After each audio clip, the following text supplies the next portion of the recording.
Kakadosh Boker or Masechet Sanhedrin Daf Yomi Daf Yutet Amud Aleph 19a1 says the Gemara. If you remember, we were talking about that the first biyah of the yibum is a mitzvah, meaning the first relations is a mitzvah. But right after the first relations of the yibum, it's not a mitzvah anymore. So therefore, if the Kohen Gadol would do yibum, so therefore it would only be the first biyah which is a mitzvah and not the second one. So therefore, the second one would be a problem. So they made a special gizirah.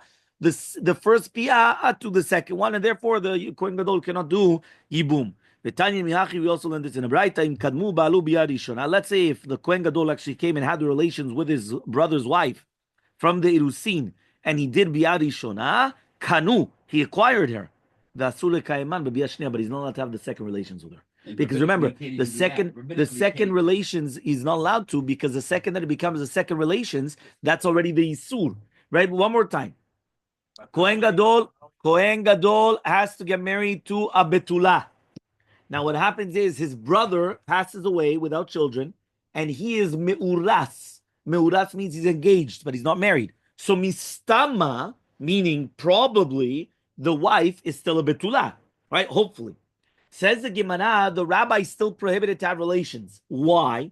Because if right now you would tell the Kohen Gadol he's allowed to come and have relations with her, what happens by the biyah shniya? What does it mean biyah shniya? Remember that here the Kohen Gadol has a positive commandment, right? Mitzvat aseh litchaten im betula. Ki im betula me'ama v'yikach isha. He has to take a betula. Number one. Number two, he's not allowed to get married to an almanah. He's not allowed to get married to a widow. So here, she is a betula keilu, but he's not allowed, but she's also an almanah. So therefore, there's a mitzvat aseh of yibum. Yibum is a mitzvah to say, a positive commandment from the Torah to do yibum. But the Kohen Gadol has a negative commandment and a positive commandment that he cannot get married to this woman. A positive commandment was he has to get married to a betula, and a negative commandment is he's not allowed to get married to a lamanah. So, but technically, she probably is a betula. Why is she a betula? Because she was only from the Erusin, from the betrothal. So therefore, the positive commandment of yibum could push off a negative commandment of the almanah. But it cannot push off a positive and a negative commandment. The positive of a betula and a negative. So therefore, the rabbis say that we don't want to make anything. Why? Because the real positive commandment of yibum is only on the first relations. After the first, and then that's it. And therefore, the second relations onwards, there's no mitzvah of yibum. The mitzvah of yibum is to get married to the sister-in-law. That's it.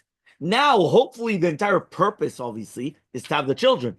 But the real mitzvah is what? Is the actual yibum. So therefore, what happens now is that after the first relations, there's no more mitzvah aseh of yibum anymore. If there's no more mitzvah aseh of yibum anymore, the biyah shniya, the second relations, is prohibited for him. She's an almanah.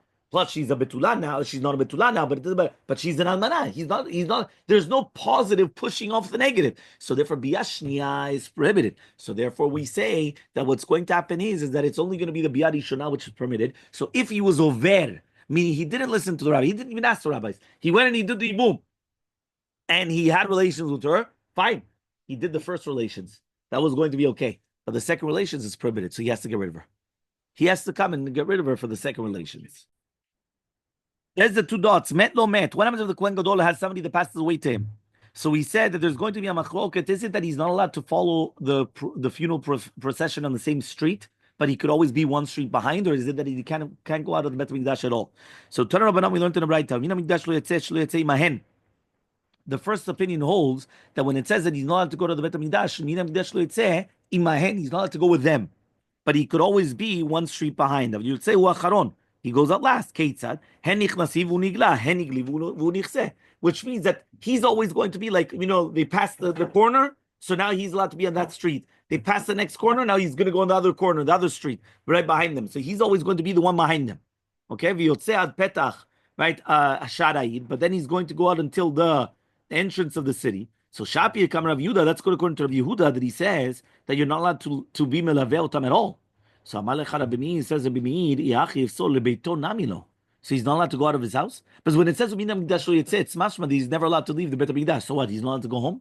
So imagine you're going to have a Kohen Gadol that he cannot leave the Bet HaMikdash premises, because if you're learning umina mikdash lo yetzeh from the mikdash, you're not allowed to go out, and you're going to learn that literally, it means that he cannot have a home in Jerusalem in the city quarters. He has to live in the Bet HaMikdash. And that's not true. Elahachi kamar, but this is what it means to say. Mina Mikdash lo yetze, mikdushato lo yetze. When it says Mina Mikdash, it doesn't mean the house, the Bet HaMikdash. It means from his kedusha he should not go out.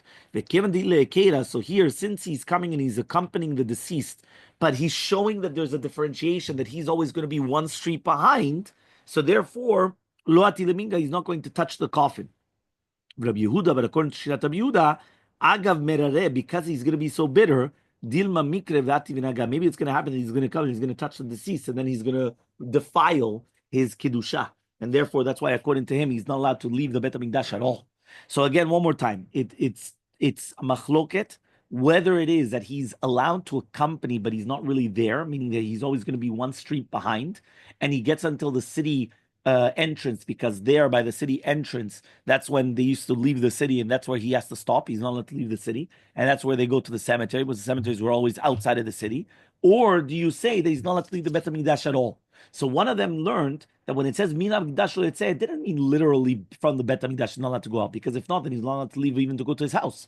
And we know that that's not true. He doesn't have a house there. He doesn't have quarters there, right? So he says, but what it means is that he's not allowed to go out of his kedusha. So the machloke between them is that according to Shitat Rabbi Meir and Rabbi Yehuda, according to Rabbi Yehuda, he suspects that maybe he's going to be so bitter, he's going to come and he's going to touch the deceased, and therefore they say you're not allowed to go out of the Bet HaMikdash at all.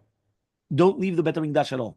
And according to Shitat Rabbi Meir, you're allowed to, right? Because since you're making some differentiation and you're making some heker, something nikah recognizable that what you're doing, so if you're not going to come and you're not going to defile yourself. Okay, next, 2 dots. Keshu menachem, when the Kohen Gadol is going to come and give consolation to other people. So he said over there, so it's going to be that he's going to be in the middle. You remember you said we had the people that were at Avelim, the picture. You have the Avelim, then you have the people that are doing the Shura, they're doing the line, then you have the Kohen Gadol, and then you have the Memuneh on the right side. So he's in the middle. So Tanarabana, we learned in the right, Keshehu over b'Shura, when he's passing in the Shura, lenachem et acherim, seganu mashuach shavar bimino. So you have the Skan Kohen Gadol, right, or the mashuach, right, which is basically somebody that was a Kohen Gadol beforehand, and he was taken out of the position. Bimino, they're always going to be on his right side. Verosh betav avelim v'chol ha'am mismolo, and the Rosh betav of the Kohanim and the Avelim and everyone else are going to be to his left side.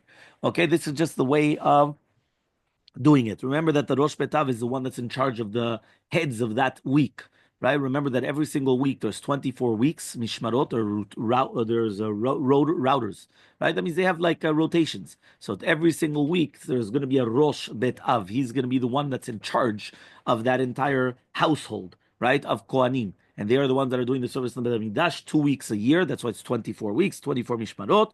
So therefore he says that the Rosh Betav and all the Avelim and everyone else is going to be on the left side. If he's going to be in the Shura, in front of the Shura, and he's going to receive the consolation from other people. So the Skan is going to be on his right side, and the Rosh Betav and everyone else is going to be on the left side. But the one that was already a Kohen Gadol, he's not going to be by him. My time, what's reasoning? Because then he's going to be nifgab from this. So Savar, he's going to think kachadibi, that he's happy that he's in avelut. Meaning you're not going to take somebody that was in the position and then he was removed from the position to come, because then it's like ki'ilu that he's happy that this guy is in avelut. Right? Remember, this was a Kohen Gadol, that he was removed of being Kohen Gadol. So he's called Mashuach Shavar. That it's like somebody that, so therefore, yes, he had so what happens is, in such a case, if he's going to come and he's going to start consoling this Kohen Gadol, it looks like, he's laughing at him. It looks like, he's poking fun at him. Right, and that's the reason. Even nowadays, you have that lavdil of the law with past presidents and presidents. That kilo, not obviously if they're on the same team, because if they're on the same team, one of them is just being mechazek the other one. You understand? But if it's going to be that it's past, okay. So now it says over here like this. He says, right? Amar of Papa says, Shma mina meha matznita tla. So we learn from this, right, that 3 different things that we're going to learn. Shma mina, we're going to learn that the skan is the memuneh, meaning whenever we talk about the deputy Kohen Gadol, that is the memuneh, which is Miratan and Mishnayot, right? The memuneh, it's the same terminology. Okay, the sgan and the memuneh, right? The memuneh just means appointed, and the sgan is like a deputy. Ushma mina, we're also going to learn she'avelim omdim cholam ovrim, that the avelim are standing and everybody passes by them. Okay. Ushma mina, we're going to learn from here also, right? Avelim nismolam nachamim emomdin, that the avelim are going to be on the left of the of the people. Do you know that in Gibraltar they still have this until today like this? The Ashkenazim do it a little bit differently. The Ashkenazim do a shura that you have two lines, and then the Avelim go in between the two lines. Okay? Ashkenazim, yeah, in the Bet Almin. In the Bet Almin, what the Ashkenazim do, they make two lines, and then the Avelim go in between the two lines, and everyone on both sides are coming and giving them consolation. The way that it was in Gibraltar, the way it was, is that all the Avelim were standing in one place, and then there would be a big, huge line coming by, and everybody would come and kiss them and give them the consolations, and they would go by. Like this, like everybody. Right? Again, it was a small place, so they couldn't do it like a straight line. So you used to go around like a circle, obviously, right? But just, that's just the way that it was done. But again, the Avelim were always standing in the same place, and you had the people coming by, right, on this side. Again, it was going to be the left, right. Obviously, would depend upon the space more than anything else. Fine. Tanu Rabbanan, we learned in the Braita, but Rishonah at the beginning. Hayu Avelim omdim v'chol ha'am ovrim. So the Avelim were standing and everyone would pass by. Vayu shtei mishpachot Yerushalayim mitgalot zu b'zu. But there were two families in Yerushalayim, they were always arguing. So to a minute, one of them used to say that we're going to go by first, another one said we're going to go by first. Hitkinu she'am omdim v'Avelim omdim. So then, imagine, because of these two families fighting, so then they made a new institution. What was the new institution? That the people would stand and the Avelim would go by. So we don't have a fight. Who's the ones going first? Okay. Amar Rami bar Abba says Rami bar Abba Rabbi Yosef at the Davar Yoshno. Rabbi Yosef came and he returned everything to the way that it was in Tzipori. Shiu Avelim Ovdim V'chol ha'am ovrim. That the Avelim were the ones that were standing and everyone used to pass by them. Not only that, they made a certain halacha that you cannot have that you have a woman going in the marketplace, and the child, right, would be behind her. Mishum Maaseh Shaya, because of the story that happened. There was a story that a child was going behind a woman, and what happened is that they went and they kidnapped, right? And what happened was she turned around, she didn't see her, she started crying and screaming, and then what happened is they said, oh, we're going to show you where it is. They went after them, and then they went and they violated her. So once they went and they violated her, so they made a certain thing, a child should not walk behind the mother in the marketplace. Okay? Rami bar Abba says, Rami bar Abba, women would speak in the washrooms. Remember that the washrooms were outside it wasn't like nowadays that, you have a room, right? The washrooms were in the fields. So therefore there was a certain custom that women would always talk in the washroom, even though you shouldn't speak in the washroom. Women would speak in the washrooms in order that people should know that there are women there, in order that it shouldn't become yichud. Why? Because if not, a man's going to come and hey, he finds a woman there. And then what happens? And then, there's a problem of yichud. So in order to get out of the yichud, right, they would come and they would speak. Amar Rav Menashe bar Ut, says Rav Menashe bar Ut, Shilitet Rabbi Yoshia Rabbah, Bevet Almin de Hutzal. They asked Rabbi Yoshia Rabbah in the Bet Almin, in the cemetery of Hutzal. Ve'amar li, and he told me, and shura pechutam asara bnei adam. There's never going to be a shura less than 10 people. Ve'en avelim min haminyan, and the avelim are not counted as part of the 10. Meaning you always need 10 people as part of the menachamim, and the avelim themselves are not counted as part of the 10. Okay? Then it says, Keshu mitnachem. Fine, 2 dots. Okay? Keshu mitnachem, when the Kohen Gadol is going to come and he's going to receive consolation. Ibai lehu, so we're going to ask the following question. Ki menachem hu acharinim, when he's going to come and he's going to be menachem other people, hechi amar lehu, how does he tell them? So Tashma hu omer, we said titnachamu. They should say the words titnachamu. Hechi dami. What does that mean exactly? If it's going to be that other people are going to tell him, amar lehu ihu, so he's going to say to him, the Kohen Gadol, titnachamu. Nachsha karamu lehu. He says what? He's putting a siman ra, right? That he's coming and he's trying to hint out that it's going to come a day that all the family members are going to die, and therefore he needs more nechama. Because it's mashma titnachamu is like, receive consolation, meaning like it could happen again. Elaki rather ki menachem lachaninim, when he's going to be menachem other people, amalu titnachamu shma mina. It's not that they're saying it to him; he's saying it to other people, and he tells them titnachamu. Okay.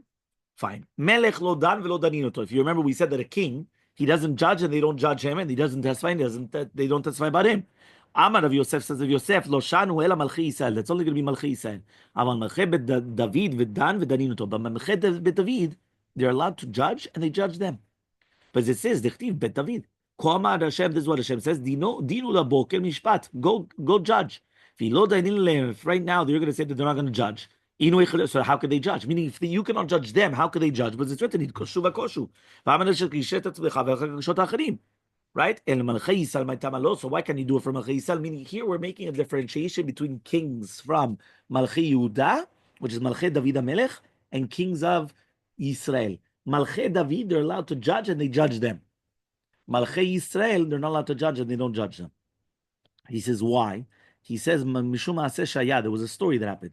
Te'avdid Yanai Malka Katal Nafsha, that there was a story of the Eved of Yanai Melech, right? He was one of the Chashmonaim, okay? That what happened was he killed somebody. Amalu Shimon ben Shetach lechachamim, said Shimon Shetach chachamim, tenu enechem bo danunu, go judge them and kill him. Kill this slave. Judge the slave and kill him. Shalach lehu, shalchu lehu. So they went and they sent to Yanai Melech. Avdach katla nafsha. Your servant killed. Shadri lehu. Send him. Shalchu lei. The chachamim went and they sent it to Yanai. Ta'ant nami leacha. Right? You should also come to Bedin. Vehuad bivalav. But it's written vehuad bivalav. Amrat Torah yavo balashor v'yamon shoro. Which means just like the owner of the ox has to come to Betin when his ox kills, so too the owner of the slave should come to Betin, right, when his slave kills. So that means Yanai Melech, the king, you should come also. Ataviati, he came and he sat. Amar le Shimon ben Shetach, Yanai Melech, amod raglecha v'yayidu b'cha. Right, come in and they're going to testify against you. Right? Velo lefanenu, right? Ata omer, and you're not standing in front of us, el lifnei mishama v'yolam, but it's not because of us, it's because of Hashem. Ata omer, shneimar, v'amdu shnei anashim asher lehem riv. Amar lo, he says, lo keshetomar ata, ela kema sheyomru chaverecha. He says, I'm not going to listen to what you say. I want to listen to what your friends say, the Chavrei Bedin. Right? That means I'm not going to listen to you. I want to listen to what the Chaverim of the Bedin are going to tell. Exactly, which means that he was a brother-in-law. So if he says, I don't want to listen to you, I want to listen to your Chaverim. Yutet Amubet, 19b. Yana was an evil person. Nifne limino. So Shimon ben Shetach looked to the right. V'kavshu pneim bakarka. And what happened was they put their heads on the floor. They didn't want to look at him. Nifne lismo, he changed, he looked to the left. Kavshu pneim bakarka. Amar lehem Shimon ben Shetach, baalei machshavot atem. Right? He says, you guys are baalei machshavot. That means you guys are only thinking in your minds. Right? He says, Yavo baal machshavot yipareh mekem. He's going to come and he's going to kill you. What happened? Immediately came Gabriel and he killed them all. Be'ota sha'a amru, and therefore in that moment they said, Melech lo dan velo daninoto lo mir. Because of that story, a king will never be judged, and they won't do anything against the king. Was king of Israel? Chashmonaim, of Israel, but he was Chashmonaim. Chashmonaim was Chanukah. We just had it. Meaning that they came from the Kohanim, but they were the king over all of Israel, right? But really, Be'emet, they weren't fitting to be kings at all. That's why they were all killed out. Yes. Okay. But anyway, from here you see the flattery, right? Which is a very powerful concept. What happened over here, right? Because of the flattery. Okay. No, they weren't going to kill the king. They were going to kill his slave. But they told the king, but they told the king, get up and stand up. So he says, why? Because you're not standing up for us, you're standing up for Hashem. He said, no, אני לא שומע לך. אני שומע לחברים שלך. אז הוא יסתכל מצד ימין, וכל הרבנים לא רוצים להסתכל. הוא מסתכל צד שמאל, אותו דבר. אז הוא אמר, אתם הרבנים, אתם מפחדים ממנו בגלל ככה. הוא אומר, הקדוש ברוך הוא יפרע מכם. מה קרה? גבריאל בא, הוא הרג את כולם. כל החכמים. כל החכמים. אז הוא אמר, מאז אסור. כן, ודאי, הוא הקפיד עליהם מאוד. Did they want to kill Yanai? No. So says the Gemara, yes, since then they don't judge and they don't get judged. Lo choletz velo choltzin. Remember that a king, he does not do chalitza, and they do chalitza to him. Any is it so? Right, melech nasi shemachal kvodo kvodo machul, melech shemachal kvodo en kvodo machul. Meaning a king can never forgive his honor. Shneimar son tasim alecha shetemato alecha, that you should have him ema. Answers the Gemara, mitzvah shane. The mitzvah is different. Ve'en nosin et almenoto. You're not allowed to get married to his almanah. Tanya, we learned in a Braita. Amru lo Rabbi Yehuda. They told Rabbi Yehuda, Nashim aruyo lo mi bet hamelech. Right? He says these are the women. You remember that we said that David HaMelech, that means one king can get married to another king's wives. He says why? They learn it from David HaMelech because David, he had the women of Shaul. Who are they? Merav and Michal. Right? These are the daughters of Shaul. But the wives of Shaul, no. They were the surot. So therefore, Merav was the eldest daughter of Shaul. And then afterwards was Michal. So he actually got married to both of them. He got married to Merav and to Michal. Okay? So Shalu Talmidav et Rabbi Yosef, says Talmidim to Rabbi Yosef, Hech nasa David shtei achayot b'chayein. How did he get married to two sisters? Right? You're not allowed to get married to two sisters. So, right? Rachel and Leah was a famous story of Yaakov that we know that he went against the Torah, that he actually got married to two sisters. How did David HaMelech get married to two sisters? So he says, Amar lahen, he says, Michal achar mitat Merav nisa. He says, no, really, be'emet, Michal was after the death of Mirav. That's when David HaMelech got married to her. Meaning David HaMelech first got married to Mirav, and then Mirav died, and then he got married to Michal. He cannot get married to two sisters in their lifetime. Bechayeha. Rabbi Yeshua ben Korcha Omer. Rabbi Yeshua ben Korcha says no. Kiddushet Taut Ayulo. It was a Kiddushet Taut in Mirav. Right? שנאמר בזה פסוק, תנא את אשתי אל מיכל, אשר הרסתי לי ב100 עולות פלישתים. Right? He says, what happened? David HaMelech came and he won. He went and he killed the Pelishtim, and he cut off their orla. Right? And therefore, with the 100 orlot of the Pelishtim that he cut off, he went to Shaul HaMelech and he said, here, give me my wife, Michal. And what happened is that he went and he gave her Merav. So my Talmud, what does it mean tonight, Ishti and Michal? So Rav Papa, Michal Ishti, velo Merav Ishti. He says, Michal was my wife, not Merav. So what does it mean, Kiddushet Taut then? Tichtib, it says in the Pasuk, Vaya Aish Asher Yakenu. Right? Yasherenu Amelech, the one that's going to kill this Plishi, the king is going to make him rich. Osher Gadol, a very, very rich man. So what happened? Azal Katle, David HaMelech went and he killed Goliath. So now he had to give him a lot of money, and he had to give him his daughter. Amarlo, he comes and he says, Milva itlach kabai. He says, right, the Kiddushim to Merav, they were not tofes. V'mkadesh b'milve, somebody who's going to be mekadesh with a loan is not considered married. Azal yava la Adriel. So Shaul went and he gave her Adriel. Tichti vahi ba'et tetet Merav bat Shaul leDavid. So v'hi netzana la Adriel ha'mechulati leisha. Big long story. Yeah, it's a very, very long story over there. That he was given to Adriel. So Elmaleh, so Shaul tells David, Michal, if you want Michal, zil aitile me or lo plishtim. Go get me 100 or lot of the plishtim. Azal aitile. He went and he got it. Meaning, technically speaking, he already should have gotten Michal. But now he comes and he took Merav. Then afterwards he comes and he gives Merav to Adriel. Now he comes and he says, you know what? You want Michal? Bring me 100 or lot of the plishtim. So he had to go out, kill 100 plishtim, cut off their orla, and bring them to Shaul. So that's what he did. He went, killed 100 of the Pelishtim, boom, here they are. Yeah, here they are. So what happens? Elmaleh, he says, Milva upruta itlach gabai. Now he says, I've got now a milva and a pruta. Because now you're obligated to give me 2 times now Michal. Right? Because of the mechilav, the chov of mamon that I'm obligated to give to you. And also because of the 100 orlot. Shaul savar milva pruta datea milve. It's on the milve. The David savar milva pruta datea pruta. It's on the pruta. Right? And therefore it is going to be Tofes Kiddushin and Michal. Meaning when you have a loan and you have a pruta, you have a coin. When you come and you give the loan and the pruta, what exactly is, what's the main thing that you're giving? Are you giving a loan? Meaning you cannot get married to a woman through a loan. That means I come and I tell the woman, you know what, you're married to me with a loan that you owe me. It doesn't work. But if I come and I give a pruta, which is even a coin, it could be $1, right? $1 coin. I give a pruta, she's married to me with that pruta. So now he comes and he said there was a milve and a pruta. So he comes and he says, is the yikar on the pruta or is the yikar on the milve? Because the milve could have been 100, it could be osher rav. It's a big, it could be millions of dollars. The pruta is a coin. So what's the main thing? Was it on the milve or on the pruta? In the meantime, the Saul gave them her Michal. Okay. So if you want, you can answer the chule alma according to everybody. Pruta, it's on the pruta. Shaul savar lo chazi lemide, right? It's not shave klum. Right? Why? Because basically it's not worth anything. And the Savar Chazul Kalbe Beshunre, he says that the orlot, it was fitting for something. You know what the orlot was fitting for? That you could give it to the dogs and the cats to eat. So since it's fitting for dogs and cats to eat, it's considered a pruta. And according to Shaul, he said, listen, the 100 orlot, they're not worth anything. So if it's not worth it, it's not even a pruta. So you can't give it to, you can't do anything with it. Fine.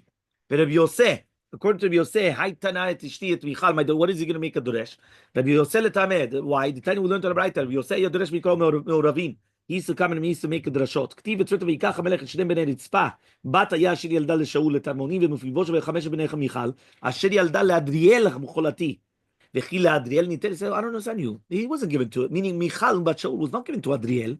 V'alo lepalti b'laish nita. She was given to palti b'laish. Tichtiv v'Shaul natan Michal bito asher David lepalti b'laish. Shaul took the daughter of Michal, his daughter Michal bat Shaul, and he gave it. There was the wife of David Melech, and he gave it to Palti Belaish. Ela makish is a kesh. Right? Yeah, you can't always make a kesh, but sometimes the Gemara makes a kesh. He says Ela makish kiddushe merav leAdriel, kiddushe Michal lePalti. Just like kiddushe Michal to Palti was with an avera, so to kiddushe merav to Adriel was also an avera, because the kiddushe of David was tafes, and therefore the Torah is saying that they're both done bavera. Right, in all these both kiddushins. So he says, Rabbi Yoshua ben Kochanami aktiv. It's written, Et chamesh bnei Michal bat Shaul shel dal Adriel. So what's going on? So Elmaleh Rabbi Yoshua says that Michal Yalda, Michal didn't have children. Falo Merav Yalda, was Mirav. Ela Merav Yalda Michal Gidla. Merav was the one that had the 5 children. But Michal Bat Shaul was the one that grew up the 5 children. She was the one that took over the 5 children. Ulfichach, and therefore it's called Al Shema. Lelamedcha. This is brought down, by the way, in Halacha and Siman Aleph in Shulchan Aruch in the Chochmat Shlomo. Kol megadel yatom betoch beto, ma'aleh alav hakatuv ki'ilu yelado. If a person comes and they take a child, that really be'emet, what happened was that he became an orphan. And you grew up that child, it's ki'ilu that you had that child. Why? You grew up the child. So it's לא רק את הבן אדם שילדה אותו, אם אתה מגדל אותם, right? You took them, they were orphans, מסכנים, and you took them into your house, it's כאילו, yeah. No, שאתה גידלת אותם, אתה ממש מגדל אותם. You take them into your house. A sponsorship. No, but fine, okay, but the kavanah is that you brought them in, that you're letting them grow. You're the one that, but that's what happened. This was the mother. The mother died. Merav died. So the father. You're right. Many times the mother, the almanah, she could come and she could. So you come and you sponsor it. You told him, fine. Here, no. Here we're talking about the mother died. So who's going to take care of the children? Merav was oldest sister. Michal was the second one under. So Michal came and she took over for her sister. She took the 5 children into her house. So she was one that came and she grew them up. Okay. Chanina kara Yochanan v'ishto Elazar v'geula Shmuel b'talmidei Siman. Okay, this is a mnemonic, right? Just a mnemonic. It's going to be in brackets. Says the Gemara. The first one, Rabbi Chanina Omer, Rabbi Chanina says me'acha from here. How do we know this? It says v'tikrana lo hashchenot sham lemor yulad ben Naomi. Naomi had a child. Remember, this is Naomi and Ruth. Naomi didn't have a child. V'alo Ruth yalda. Ruth was the one that had the child. Ela Ruth yalda v'Naomi gidla. Leficha nikra al shema. He says Ruth was the one that had the child, but Naomi grew up the child. So therefore, that's why it's written, right, that it was on Naomi, that Kilu Naomi had the child. Okay, that's what they're learning from the Psukim. Okay, so Rabbi Yochanan comes and he says, one second, it's another place. It says, V'ishto Yehudiya, right, this is talking about the Bat Paro. Okay, Bitia, Bat Paro, she went against Avodah Zarah. Yaldat Yered Avi Gedor. She had Yered Avi Gedor. Now we know, V'etchever, V'yisocho, V'tikutiel. Now we know that these are all names for who? For Moshe Rabbeinu. So he says, Ele b'nei Bitia. These are the children of Bitia bat Paro shelakach mered. Remember, her name is Bitia, not Batia. Nowadays, a lot of people make the mistake and they call her Batia. It's not Batia, it's Bitia. Look at the pasuk. The pasuk is on the side. Torah Ora Shalem. It's Bitia. But Torah katuv Bitia. Kach katuv but Torah. Od pam lo Torah. But Torah and lo katuv klum. Umash is nothing. In the Nevi'im and the Ketuvim. In the Ketuvim, it's written Bitia. In the Torah, it's not written her name. It's written Bat Paro. Bat Paro. It's not written Bat. It's not written Batia, it's written Bat Paro. But look, the pasuk says it, right? Nachon. But in Divrei Yamim it says Bitia. Bitia, that's her name. Her name is Bitia. Yeah, Divrei Yamim Aleph Perek Dalet pasuk Yudchet. Vele b'nei Bitia Bat Paro. I don't know. I think it should, because they thought that it was like Bat Ya, the daughter of God, which is true. It is Bat Ya, but the name is really Be'emet Bitia. That's her name. Her name is Bitia, not Batia. Okay. Mered is Kalev, right? So one second, Mered, right? Rabbi Yochanan, he comes, he wants to explain the pasuk. What does that mean now? Mered is Kalev ben Yifune. Why is he called Mered? Shemarad batzam menaglim, because he went against the menaglim. He rebelled against the menaglim. So says the Gemara, v'chi Bitia yalda. Bitia didn't have Moshe Rabbeinu. Falo Yocheved yolda. It was Yocheved that had Moshe Rabbeinu. Ela Yocheved yalda u Bitia gidlav. Leficha nikra al Shema. That's why it's called in her name. A third proof, Rabbi Elazar says, me'acha. Galta bizro amecha ben Yaakov Yosef Sela v'chi Yosef yalad. Yosef didn't have the children of the 12 shvatim. V'lo Yaakov yalad. Yaakov Avinu had the 12 children. Ela Yaakov yalav Yosef kilkel. Yaakov had the children, but Yosef came and he gave the parnasah to the children during. He was a mefarnes. Who היה parnasah את הכל. Lefichach nikra Shemon. Therefore, they're called Bnei Yosef, meaning all the children were called Bnei Yosef because he came and he supported them. According to this, he supported them. Yes, 100%. Gam support. L'kacham nashma. אמר רבי שמואל מנחם בן יונתן, כל המלמד בין חברו תורה, מעלה עליו כתוב כאילו ילדו. Another one. Not only if you're מגדל, right, because until now we were talking about כל המגדל בתוך ביתו. He was growing him up in his house. It says כל המגדל יתום בתוך ביתו. Here it says more than that. Here it says כל המלמד בין חברו תורה. If you teach your friend's son Torah, you had them. שנאמר ואלה תולדות אהרון ומשה, וכתיב ואלה שמו בני אהרון. לומר לך אהרון ידד ומשה לימד. Aaron had the children, but Moshe taught them Torah. So they were called Bnei Moshe, because Moshe taught them Torah. That means since Moshe Rabbeinu was a teacher, They're all the children. See, they're all my children. I've got a lot of children. Yeah. Lachen, and therefore he comes and he says, "Ko amar Hashem el bet Yaakov shepada et Avraham," that he redeemed Avraham.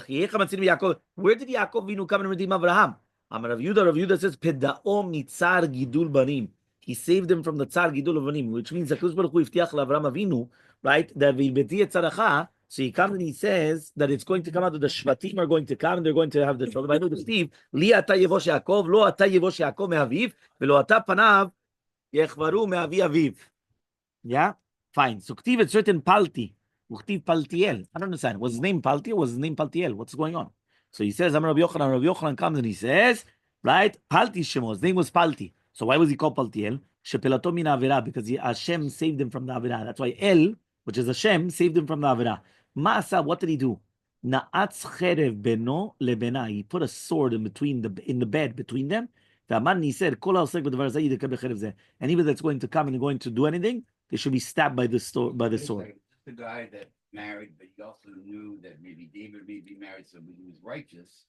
But why did he marry her if he was not going to? Because the king came and told him that you have to marry her. That if he rebels against the king, he gets killed by the king. So what did he do? So he comes and he put the sword inside of the bed, and he saved himself. So if you remember, we said that Yosef HaTzadik, there's Palti ben Laish, Yosef, and we're going to see that this Palti ben Laish, we're going to see right now.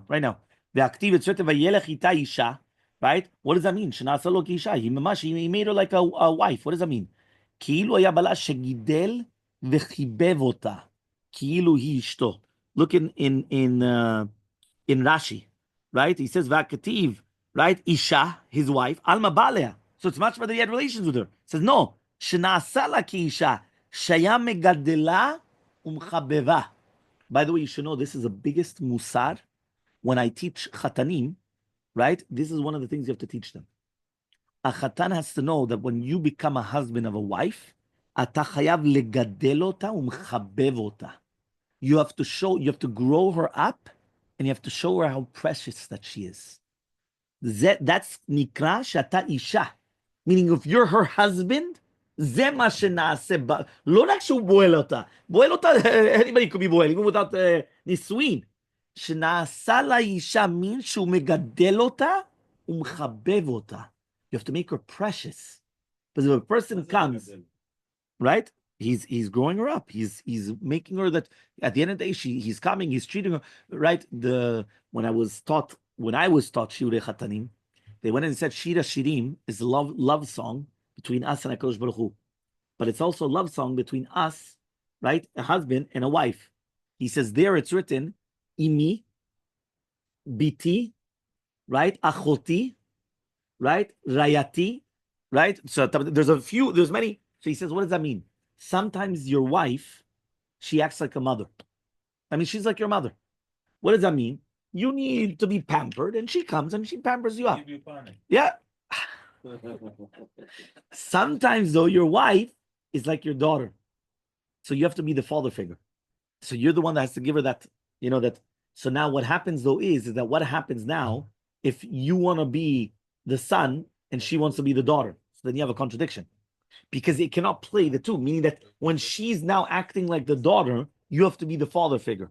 And when you're acting as a son, so she has to be the mother figure. And sometimes it's like a personal relationship that it's like a sister. There ought to be that a you're book on this. Which one? There should be a book on this, a handbook you could give to the boys. Halvai, you're right. But it's an incredible concept. You understood the concept though? It's very deep. I never heard it. And it's beautiful because it's because Be'emet, every single stage of life, don't think, what does that mean? Because sometimes Kilu, that you're her father. And Mamasha, that you're what? Zelegadel. And Lifamim, Atakimo Ben, you're like the son. I mean, you want to be pampered by her. Right? It's a very, very delicate subject. I agree with you, Richard. Right? Especially depends who's saying it, right?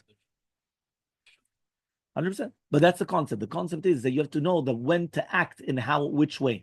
Meaning, when you come and you see that your wife needs Kilu, the father figure, you have to act like the father figure. You cannot act like your child, right? And when you see that it's going to be like a friend figure, so then it's like my sister, Sachoti. So you have to analyze the picture and say, this is how I have to act. But here, Rashi is telling you, you have to be mechabevota. You have to make her precious. If you're going to go, so that he didn't have relations with her. He never had relations with her. But he was megadelotom chabevota. He made her precious. He made her important. He made her, right? The woman is, You have to come and you have to make her. She's the most important in the world, right? Every woman. Oh, no, Which one? she was without relations all this time. 100%. She was without any relations, right? It's written halochu vacho. So he says, 1 second, he didn't have relations with her. So he was like crying. So he says, palti bacha on the mitzvah, de'azal minyan the mitzvah that he lost, right? What does that mean here on the mitzvah that he lost? Okay, according to what he says, somebody that comes in avera and he doesn't do it, so therefore he did a mitzvah. So kilu he was crying on the fact that he was able to withhold himself for such a long time and he didn't do an avera. So now that was taken away from him, that opportunity, as if to say. So therefore, so he says, "Vayelech ita yishad bacharim shenasu shneim kebachurim." Right, they became like bachurim shelo tamu tam biyad, that they didn't have any relations whatsoever. Right. So he comes and he says, Rabbi Yochanan says, Tokfo shel Yosef. So look at it. We were talking about Tokfo shel Yosef, which was 2 weeks ago in the parasha. Right. Anvatnuto shel Boaz, the anavav Boaz. Tokfo shel Boaz is anvatnuto shel Palti ben Laish. What does that mean? So now we're going to explain. The greatness that Yosef HaTzadik did, that he pushed off the pitui, the seduction of Eshet Potifar, was great. But it was a davar katan, yachas to the nisayon of Boaz, because Boaz could have had relations with Ruth, and technically speaking, Ruth was not even married. So, meaning here, Yosef Tzaddik, it's true. The wife of Potiphar was coming and she was trying to seduce him, but she was a married woman, and she was his mistress. She was the wife of the master. Here, right, you had Boaz. She was a permitted woman. She came in the middle of the night. She comes, she reveals his legs. He could have had relations with her. So Boaz was stronger than Yosef. The greatness of Yosef was the anava of Boaz. The Esther of a married woman is. However, the tokfo shel Yosef, the greatness of Yosef is avatnuto shel Boaz.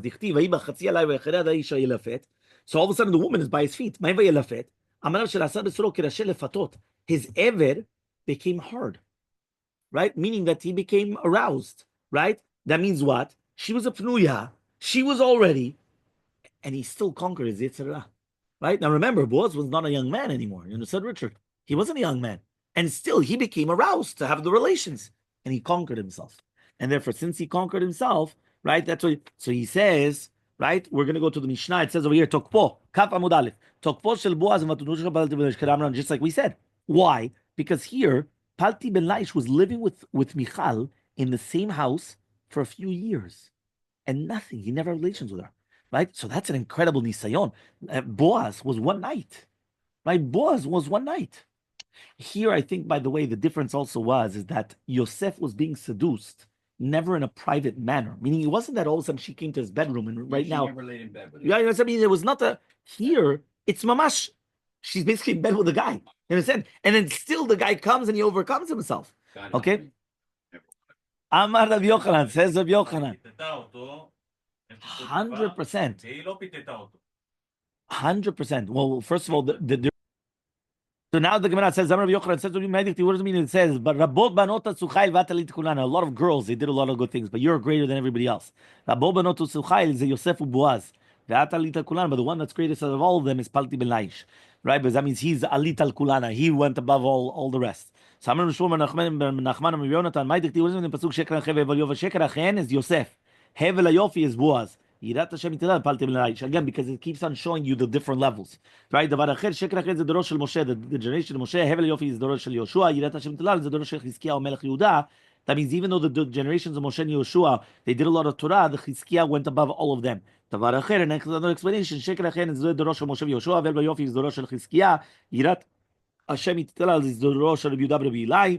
Amru alav, they said Rabbi Yehuda Rabbi Eli, Shisha Talmidim Nikzim Talit Echad. They had 6 Talmidim in one Talit, and they were being Osek B'Torah. They were still learning Torah. So imagine, right, what was going on.